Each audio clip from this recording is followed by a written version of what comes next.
It's okay. This means I go straight into it. We don't do the music again.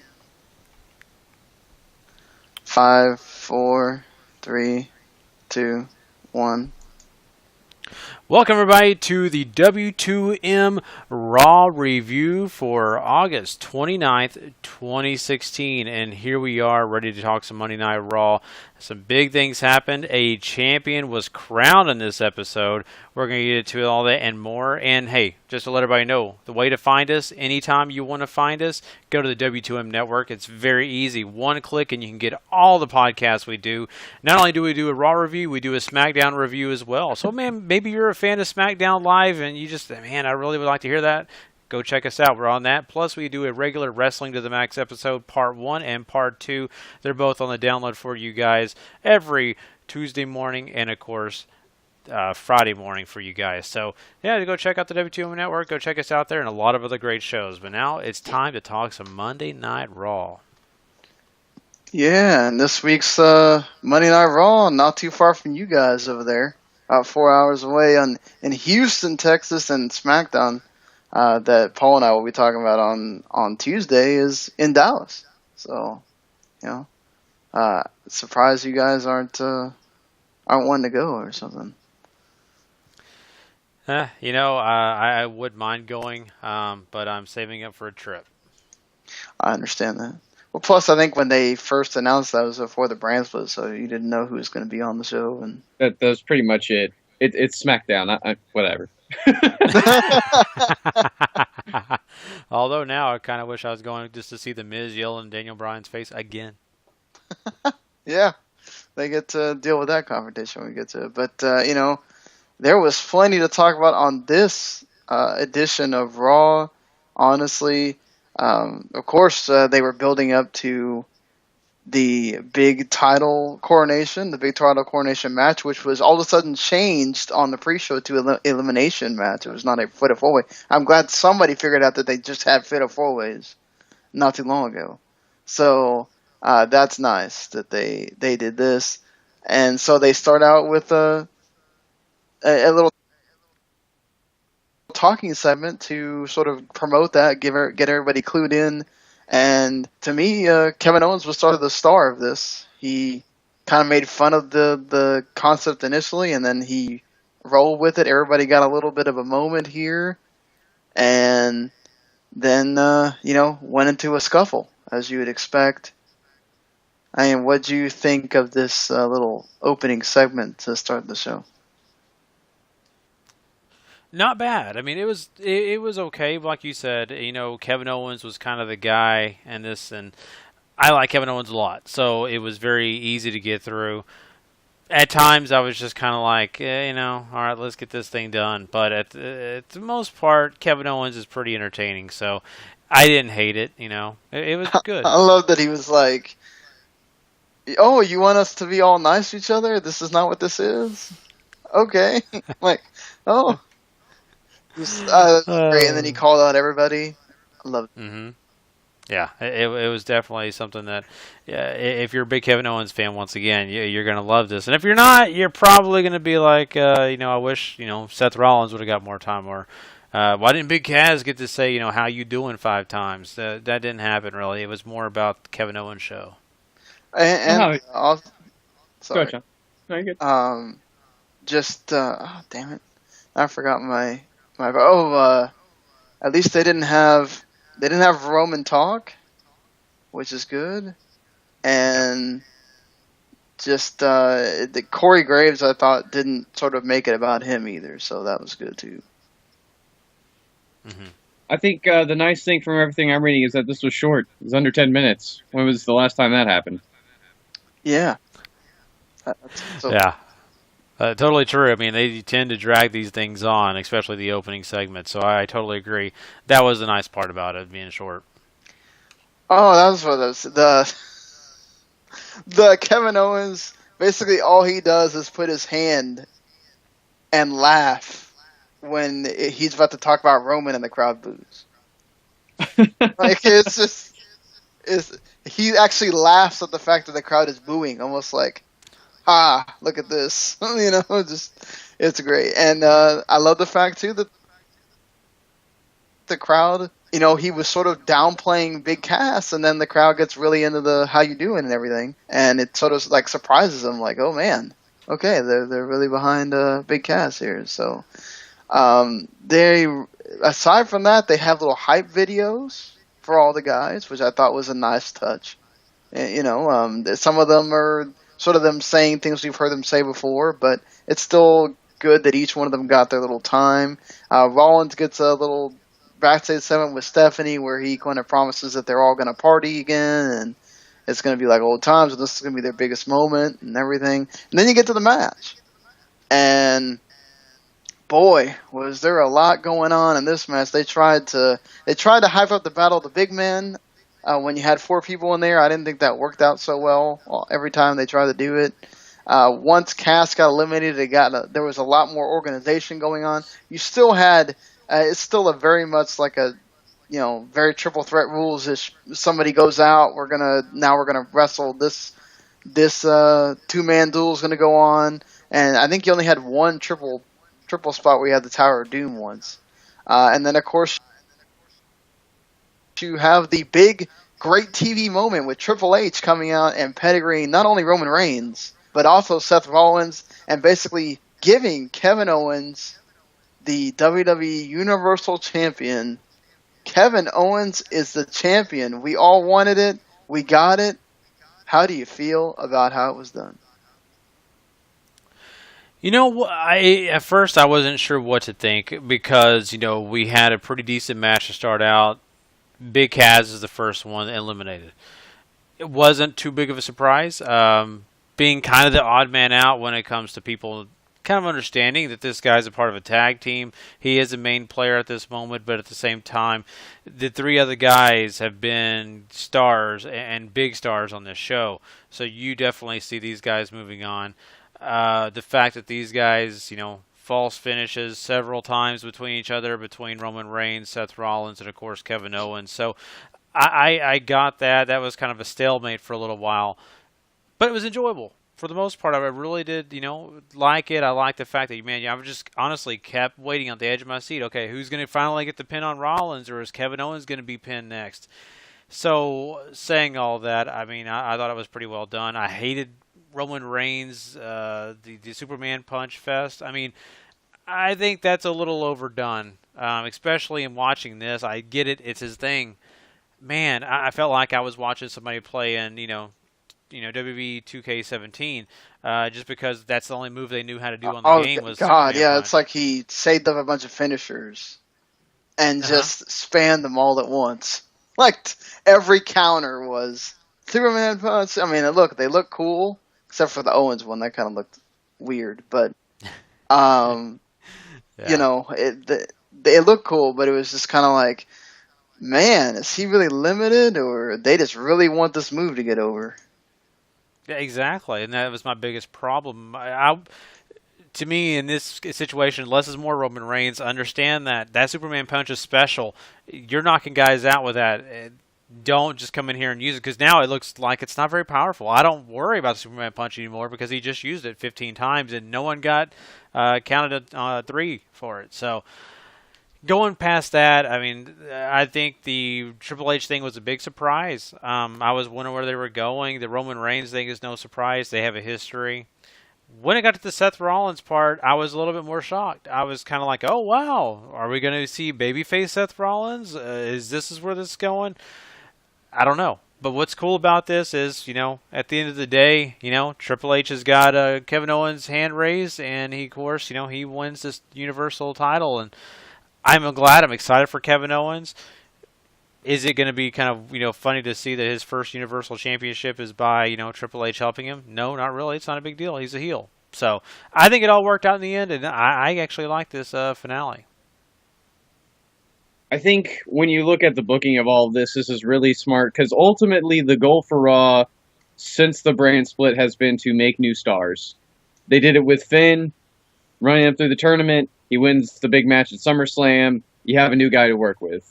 They kept that ideal strong here with Kevin Owens going on. I really like that, and it helps set up a lot going forward now, too, not only with Triple H aligning with Kevin Owens, because now you can have some tension between the dudes who are running the show, and Stephanie and Mick with Triple H, but you can also, you have Seth to work with. It opens it up for Reigns to turn heel, which is really cool because that's something that they should probably explore.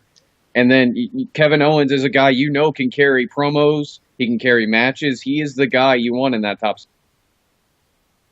spot. So I can't speak highly enough of how well this is a smart move in the wake of Finn's injury. Yeah, and so it's kind of like they read my mind of what some of the things I wanted to happen to take place, and that's what made me feel good about this. It really did, kind of like what you're saying there, Paul. I mean, a lot of these things we've been thinking could happen, and now that seeing that they're a big possibility, it makes you put a smile on your face if you kind of think the way we do. Mm-hmm. Yeah, I mean, like that's very true. I mean, we already know what Kevin Owens can do. It's terrific, and you also don't. You sort of took a chance with Finn. I don't think if Finn's a different guy. You sort of know he's already carried a promotion. Whatever, yeah, sure, NXT is not making money for WWE, but it is obviously making the people that watch the network happy, and that's a big deal. With Cass, it's still that he needs Enzo right now in order for him to work completely. They're both half of each other, so I think that doesn't necessarily work in the same way that you want to just take the total shot in the dark with Cass and let's see what happens from there. Kevin Owens is an established guy. Houston was totally up for him, and I think when you go in certain parts of the country, it's going to be awesome. He's going to get even bigger reactions. But the thing is, Triple H out of nowhere here. We haven't seen him since WrestleMania. What do you think this means? Like, he gave Stephanie and Mick this sort of look like, I don't give a shit. This is what I'm doing. I don't know. I don't know, to be honest with you. Like I said, it creates tension between them, and that's ultimately what I think you're going for. And whether it's Triple H sort of starting his own little splinter faction here or something like that, which I think could be very interesting to follow, or it's just him making a power play or whatever. It's going to be something to keep your eyes on. And, it kind of sucks that it has to be Triple H to create this much buzz around a brand, but you got to go with what you got, right? Because you're still trying to make these guys matter. Gary, are you worried that this could become more about Triple H than about Kevin Owens? I kind of do. That's my biggest fear. Usually we save Triple H for, we just pass SummerSlam, but that's kind of a moment you would see Triple H. WrestleMania is a definite time when you would see Triple H. And what I mean by that, it isn't a major role. Now, I'm not saying he's going to get in the ring for all of this, so it could be fine. But when I look at this is people are going to be focused on how this is going to affect everybody else. I mean, sure, Kevin Owens is going to hold the title and it's going to look great, but I think a lot of the focus, even for me, a Kevin Owens fan, is going to be paying more attention to what's Triple H doing? Why is he doing this? How is it affecting Stephanie? We already know how it's affecting Mick. Where do we go from here? Things like that. So I look at it as it could be a distraction, because of that reason. But on the other hand, Kevin Owens is a great guy. I think he could maybe take some of that focus away and prove me wrong on that. But I do fear Triple H is going to kind of hog a little bit of the spotlight. Yeah, you have a lot of heat shifted onto Triple H now going forward. But if anybody is up to the task of making their own mark coming out of this, it's Kevin Owens. It's not like Seth Rollins where he kind of needed the mentorship of Triple H and all that to sort of start striking out on his own. Kevin Owens has already been doing that, and he's had feuds that have gone sort of well for him to put him at least in that position of being a bigger guy on the roster. But I just think when you look at him, he is a complete package already, and just sticking him with Triple H will help elevate him and ultimately help him strike out on his own once he reaches the level that they want him to be at. Is there a possibility that, like Gary sort of mentioned before, are we doing the Rollins Triple H feud that we didn't get to do for WrestleMania, and we're going with face Rollins, or do you think this was just? I honestly, like you guys said, Triple H can make a power play. Like, could they have face Triple H, just deciding, okay, this is the guy that I wanted to win, and not the guy that's been the champ before, the guy that's obviously not working. sort of saying, okay, this is the direction that I want to take it in, sort of like what you mentioned, Paul? Or do you think that they did try to, maybe see what happens with if Raw? Do you think that they got the reaction that they wanted with Kevin Owens getting the "You Deserve It" chance at the end and getting this big, huge face pop instead of people booing the fact that this is what happened? What do you think, Gary? You watched this? Well, for me personally, I look at this and I think, there will be a little bit of concern for that whole "you deserve it" thing, because really this is the guy you're kind of saying, hey, the heel faction loves you. Of course you're a heel already, so the evil corporation wins again, and with everybody loving it, it's kind of sent some mixed signals. But WB tends to ignore those things. They tend to kind of play by their own rules. So I don't think that's going to be a hindrance in this whole situation. I definitely don't think we're going to see face Triple H. This is all about him.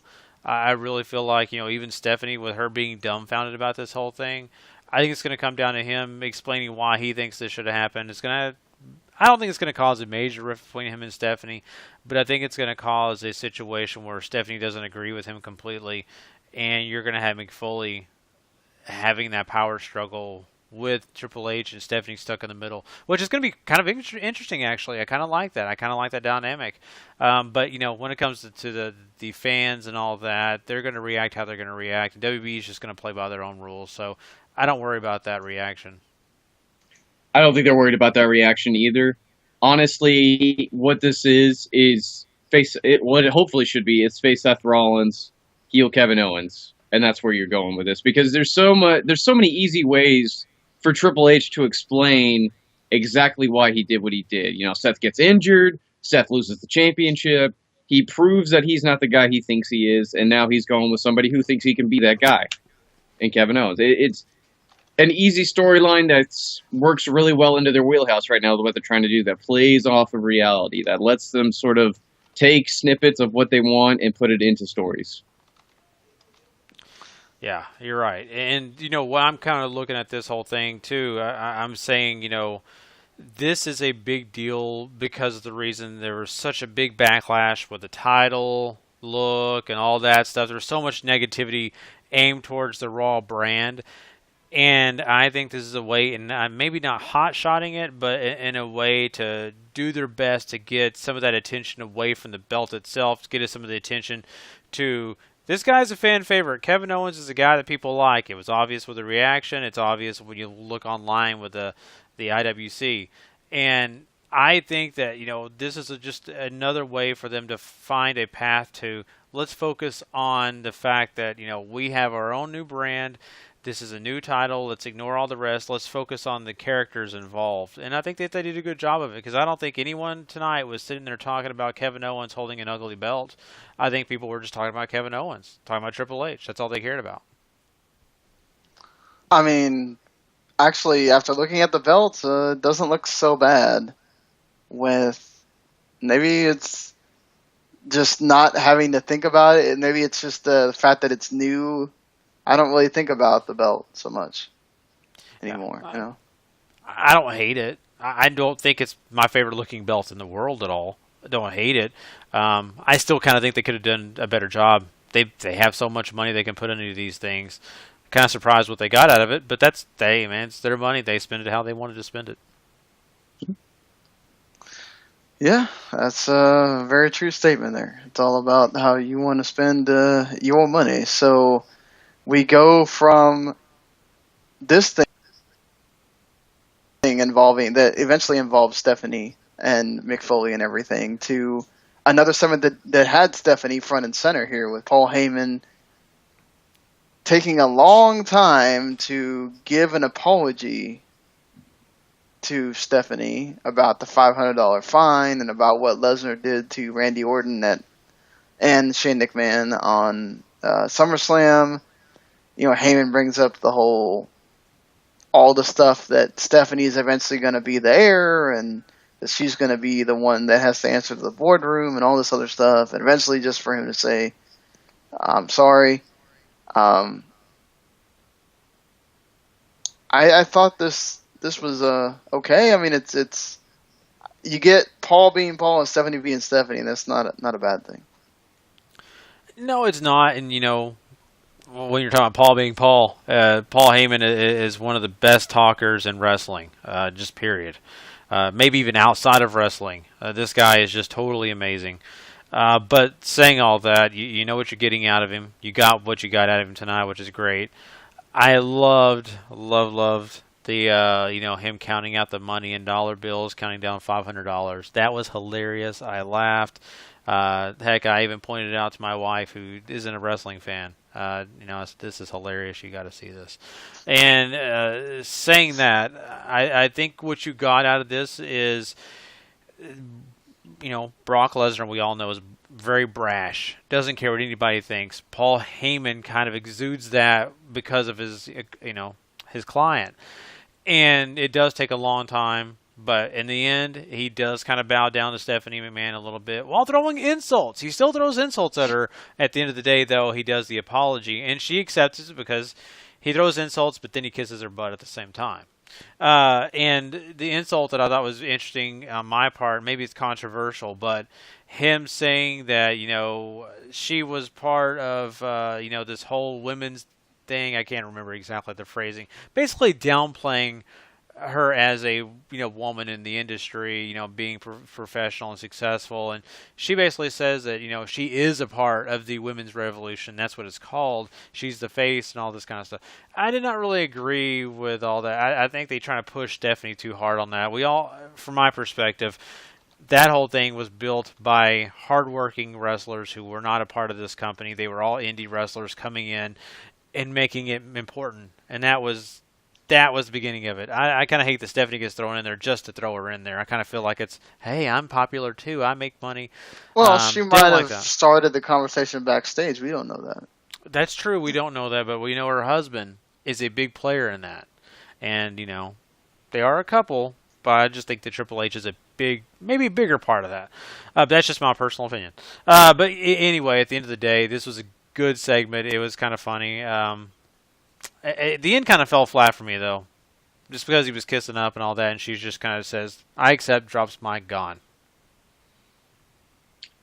Like, we've seen this before, right? I mean, maybe not him counting out dollar bills to Stephanie or anything like that, but we've seen this sort of write-off for Lesnar before. It's nothing big. It is what it is. That's fine. I mean, the interesting part will be if they decide to play this into SmackDown, with Shane maybe having a retort about how fake this all seemed. Like, it's just them sort of playing face to, we got to do something, and here it is. Yeah, that's very true as well. And that Stephanie seemed to be okay with the whole, Brock brings something, so we're going to give him a little bit of pass. But what do you bring to sort of, you're going to be the punishment, but really not. It's sort of just, let's give you the slap on the wrist and whatever. I think they do need to have Shane address it, or it kind of falls flat a little bit because they had Shane address it on SmackDown last week. Even if it is just a little promo again, just like what he did last week, I think that would help in regards to letting us know a little bit more about what they're doing here. So we get away from the figureheads and start talking more about the wrestlers again here. Another sort of story is, last week Bayley debuted on Raw. So this week she goes around backstage. She's hugging people. She's doing her Bayley thing. And she finds the New Day, and she is ecstatic and cannot believe that she has found the New Day, and the New Day are happy to see her, and they sing for her, they sing the "Hey, we want some Bayley" song, and then of course here comes Dana Brooke just to ruin it, and eventually it leads to having to I don't know why I'm going through somebody's microphone, or was. Yeah, she has to, eventually Dana comes in and sort of says, well, Bayley, you don't deserve to be here. You're never going to do anything because of that. And so, New Day bring up the fact that she's lost to her already. And then they tie in Gallus and Anderson into this. So a good way to tie in two feuds. We get a six person mixed tag. We also get a little. Gallus Anderson have now changed occupations. They are now retirement home specialists. So you know who you go to if you're going to die. Go to Gallus and Anderson, and then of course you have Nurse Dana Brooke there as well. Who, man, I'm going to be honest. She looked pretty hot with the nurse outfit coming out to the ring actually. But Amber Gallus not too happy about this. She kind of started a little Twitter war with Dana on over there. She might be starting an angle for herself, but she's like, man, I'm going to kill a bitch. Not playing around there. But yeah. So what do you think about all this stuff with? Again, did you like Gary the new job for Gallus Anderson? Is it any less funny, more funny? And what did you think of the match and all that? You know what? I don't think it's any less funny. I mean, it's kind of hokey, but that's what these guys go for. They're kind of hokey themselves, and they make fun of things, and I think it actually worked out just fine. I'm an approving of this, I guess you'd say. But at the end of the day, what really matters is what we get out of the result of maybe the matches and some of the other things they do. And I think when it came to the match, everybody involved did a good job. Everybody put some good work in, and Bayley does get the pinfall and victory, which is good. I think it's exciting, and especially for people that love Bayley and the people that don't, this is a great way to see her getting victories, and that gives them a chance to want to follow her, want to understand who she is. And I do want to kind of go back to when she saw the New Day. You guys made it known to me a little bit that maybe I shouldn't expect, old school Bayley where she was enamored by people. I kind of was at a disagreement. I kind of thought they needed to introduce her like that to get people won over. I agree with you guys now. Watching that, I was a little bit worrisome. I kind of thought, oh, this is kind of not looking great. I don't know if I really want her getting excited, like fanboying out for people. So I think I have to renege on what I said last week about that. But on the other hand, it wasn't bad or anything. You got a little mix of both there. Mm-hmm. Yeah. Which I thought was actually good because, again, like you said, Gary, and this is something I said when I was, on the other show, is that you do need to introduce. There are people that do not know who Bayley is, even if the crowds all seem to know who Bayley is. There are people who don't know who she is, and so if you introduce a little bit of her first character with the character she has now, it's not bad. It's just you can't totally reset her either. Right. So I think they did the best of both worlds that they could, Paul. I agree with you completely, and I think what they did right here with Bayley so far is they've let her seem pretty strong coming in. I mean, granted, Dana Brooks, pretty bottom of the totem pole right now as far as the women's division goes on Raw, but they're letting Bayley build momentum. They're letting her show her character. The live crowds they've picked so far, or that have showed up, have been way into her. So, I mean, it's looking up for Bayley. This might be one of the better NXT call-ups we've ever seen before.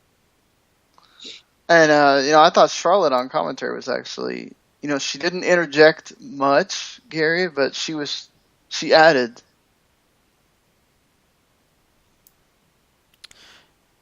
Yeah, you're right. She did. And I really liked what she did here. I think she did a good job. And, there's those moments when you kind of think, oh man, this person has not been on commentary a whole lot. They're going to mess up. But for the most part, I really enjoyed her commentary on this. So I think she did a good job. And, I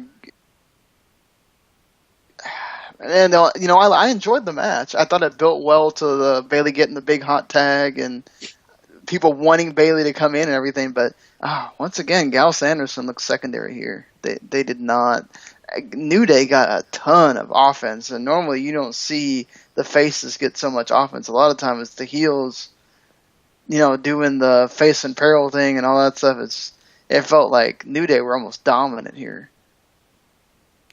Yeah, it did feel like that. And, I kind of chopped it up to this is just a way to make people happy, kind of a situation. maybe the next time that they have a planned bout between these two teams, it's going to be ugly again, where maybe Gallows and Anderson are dominant. So I kind of thought this was just a way to make the people happy in Houston, get the crowd excited about not only New Day, but Bayley. It was just kind of a fun thing. That's what the theme was kind of with this whole thing. I think the WWE wants to be very careful and very deliberate about how they're building Bayley. And unfortunately, I think Luke and Gallus, wow, Gallus and Anderson sort of fall on the wrong side of the fence here. Even though they rightly deserve a run, Bayley is involved. And when you have Bayley involved, and especially considering what a breakout star she can be for them, not only just in the women's division, but for the company as a whole, there's no way you have, them look like they're much, right now, of course. I mean, because Bayley's still new and you got to treat her right and all this other things. So you can make the stars line up as best you can for when she finally gets the big moments. But I mean, we've talked a lot about how they booked Allison Anderson on this show, and they continue to I don't want to say undersell them, but they can maybe undervalue is a good word. Because they're all on the New Day train right now, and rightfully so. The guys have been a breakout for him. So, but they're fun, but every good guy is measured by their bad guys, and no matter what you're talking about in entertainment. And if they don't have good heel teams to work with, then we're just having fun here. I totally agree with that, and I really do hope that Gallows and Anderson get their opportunity to be the hot team. It's understandable what New Day is. It totally is. They sell merchandise. They're a fun group. I love New Day. But hopefully, Gallows and Anderson will get their shot to really shine eventually. Yeah, I think they will. I mean, I think certainly, Vince is getting his kicks out of them with the funny stuff. But at least they're on TV, and they are getting to show personality that way. So that's better than them just being the Gallus and Anderson from New Japan here in WWE, like they were when they first came. So, it kind of stinks that they don't have a much bigger role, but I think that's coming. It might be like Paul said, they're just secondary right now again. Then aside from this, and Sasha Banks did get a little promo on the pre-show where she said she's going to be different Sasha Banks than what you've seen when she comes back to face Charlotte. So that's kind of what started this whole thing as well, to have Charlotte be out there. The other sort of main story that we have going in here that's not sort of filler things that we've had is the Cesaro and Sheamus best of 7, which Sheamus leads 1-0. And they each got little promos here. I thought Cesaro did really well in his promo. He's starting to understand this thing of needing to have crowd interaction. And so he's doing this stuff in his promos now, like where he says, "Oh, nobody likes Sheamus," and then by the time he got to the end, the whole crowd was chanting, "No!" And he's saying, "Oh, I'm gonna carry his weight around and around and around," so that again ties into the swing thing. And Sheamus, I thought, cut a good promo in the ring where he highlighted the difference between him and Cesaro. Like, Cesaro's a wrestler. I am more about being entertainment, and I've been in movies, and I'm just better than Cesaro. And then you have the match, and again, it's very good. The spot that they have be the ending, ouch. For Cesaro, that did not look good, where his back body drop onto the pole there, and then Sheamus wins, adding in another little story layer so that when you have match 3, there's a body part now that hurts and that you can be worked on and everything. I'm really liking the way they're doing this so far. So for me, both matches have been at least very good or good to very good, and we have a story that continues through this, Gary. Yeah, we do, and you know what? I mean, from what you were talking about, I appreciated all of that. I really did, and I think Cesaro and Sheamus both, weren't boring. I think they gave enough information and got enough heat behind it to, make you want to watch this match. And at the end of the day, they had a pretty solid match. I appreciated that. I like that. And for the most part, you really thought that, Cesaro may get his comeuppance here, but no. Sheamus finds the way to win, and he's up 2-0, and actually makes the story even better from my point of view. So I thought this was good. I think all that surrounded it was very entertaining. Yeah, I mean they're going with the way that I prefer to see these best of 7 series go, where the babyface is dug into a hole and now he's hurt, which is a nice touch. And I think what really works about this is that when and Cesaro does come out on top of this, he's getting to do it in both a way that allows him to build character and show off what he's really great at, which is wrestling. So hopefully WWE has a way to demonstrate and springboard him to the next level after this, because you already got to be looking at that right now. Yeah, and they did make it official tonight that you do get a Universal title opportunity, whoever wins. So, nice, good stakes there for whoever wins as well, which is good. Yeah, exactly right. And I was kind of surprised they didn't already announce that earlier. But this, at least they're getting it right now. Mm-hmm. And then the rest of what we kind of saw on Raw was 2 squashes with Nia and Braun Strowman. We get Nia with a local talent from Houston, Hyan. Didn't do a whole lot. And Braun, again, getting to do his thing. And Sami Zayn basically squashing Jinder Mahal. I guess to sort of have him, look good or look better than he has after he lost. I still think that both him and Neville are destined for the Cruiserweight division because they're both doing nothing. Neville loses to Jericho in actually a really good match here with Jericho. Neville got to do a lot. Jericho pins him after he does a Rana and he reverses into the Lion Tamer, so Jericho looks strong here. I don't know what we're building to with Jericho, perhaps something with Owens, but what else did we have? Oh, well, and we have more of the Titus O'Neil and Darren Young thing. With Darren Young getting a sort of fluke win, which I did not like this at all. Darren Young should not win until he gets the big win. The whole point of this is not to make it seem like another middling feud for Darren Young. You're trying to make Darren Young great. Have him be that guy that Titus O'Neil just beats the crap out of him. And he did that in this match. They had that really cool spot where he goes over the ropes and the crowd actually paid attention for that one spot. And then you still haven't beat up Bob Backlund, which is where you're getting the boos. Like, for me, just having Young win this way and then have Titus immediately get his heat back, like, it does nothing. Like, what are you doing with this? Have a plan, and I feel like there's another way to do this that might have been better. But as far as sort of the rest of Raw, what do you think? The squashes, you expect them, Nia, Jax, and of course, Braun Strowman makes sense. Even, what you were talking about with Sami Zayn. And I was not surprised, but a little bit surprised. I thought Neville would go over on Jericho. But, no big deal there once again. It's not like this is a giant feud or anything, so it doesn't really matter at this moment.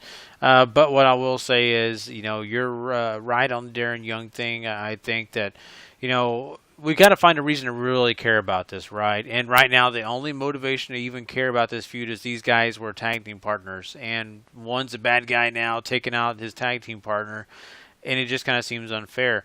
I get where their point of view on it is because they say if Darren Young gets cheap wins to beat Titus O'Neil, that fuels the fire for Titus O'Neil to still come back and beat up Bob Backlund. If he keeps winning, he can kind of lose interest. Why go back after him? But on the other hand, your point, I think it makes Darren Young chase Titus O'Neil, not Titus O'Neil chase Darren Young. So that's also another good thing. And, I think it makes a lot more sense to have Darren Young as that fly that annoys the crap out of Titus O'Neil. And, of course, Bob Backlund, I think, can annoy anybody. So that would be a very good inspiration for Titus O'Neil and, of course, Darren Young to have a big match. I think it's kind of a bummer that Darren Young is getting cheap wins, but at the end of the day, I don't even know if Darren Young is going to beat him when they have a big match. I don't either. I don't know where this feud goes because it's been received so poorly, and unfortunately, Young and O'Neal and Backlund have done very little to make you care. Not only because the writing and the booking for it has been poor, but because of their performance and promos where they need the time to make you care, they just haven't delivered. And so when you get to these matches, they don't do anything for you because there's no reason to care. The squashes, I mean, Strowman and Nia Jax, they're building them up for something, for whatever it happens to be, is to be determined. I mean, Nia is obvious, but Strowman is just squashing people seemingly to do it. And I think the really interesting note to have here is that the night that Kevin Owens wins the Universal Championship, both Sami Zayn and Chris Jericho get themselves on winning ways. There's an obvious story to do with Jericho and Kevin Owens, obviously, with the tag partner things, and suddenly somebody gets jealous. Jericho, because he's not in the limelight anymore in this team, it's Kevin Owens now. And Sami Zayn has that big win. He still can hang that big win over Kevin Owens, and WWE needs to acknowledge that sooner rather than later, and maybe letting Sami build up some steam again is the right way to go here, and an easy first step over Jinder Mahal. But I think that's the interesting part about Jericho and Sami Zayn getting wins here. Maybe not for long term, but for short term, but for long term, certainly. I think it's going to play into the story going into Raw next week and forward. Mm-hmm. Yeah. I like that. I like your thought process on that, and it just means that this is something we can look back on, and that build to Sami Zayn, if they do that sooner than later, or even later, it's going to be exciting because of this build. So. Yeah, we just got to give a rating for Raw. Well, looking at this Raw, I didn't necessarily hate it at all. I kind of enjoyed it for the most part. I think they had some good matches. Even some of the segments were not boring. They were entertaining. I kind of felt like the Fatal 4-Way was exciting. So, if we're giving halves, I think I'll go 7.5. I don't think it deserved an 8, but I think 7.5 would be a good rating for me. I'm going to go with a 7. I think apparently they are talking about. I wonder if this is Cesaro sort of selling. I forgot to mention that Cesaro has made a tweet about he didn't know if he's going to be able to work out for the rest of the week, and I think people are maybe reading into it a little bit, but there's now reports Cesaro might be injured. Hopefully that's not the case, but yeah, I'm going to go with a 7. I think everything here, the filler stuff was kept short, so that you could accentuate everything else that you wanted to here. That the title stuff got some big time. The women, it was jammed into another feud, but still, you got to highlight both feuds, I thought. And Cesaro and Sheamus got time. So, and you had all at least good to very good, and you had the great match at the end to sort of highlight what the Universal title means. So, for me, very good Raw, and possibly the best one since the first one at the brand split. I don't know if this reads as well as that first one after the brand split, and this is an episode I definitely need to go back and watch, but this reads like a 7 to me.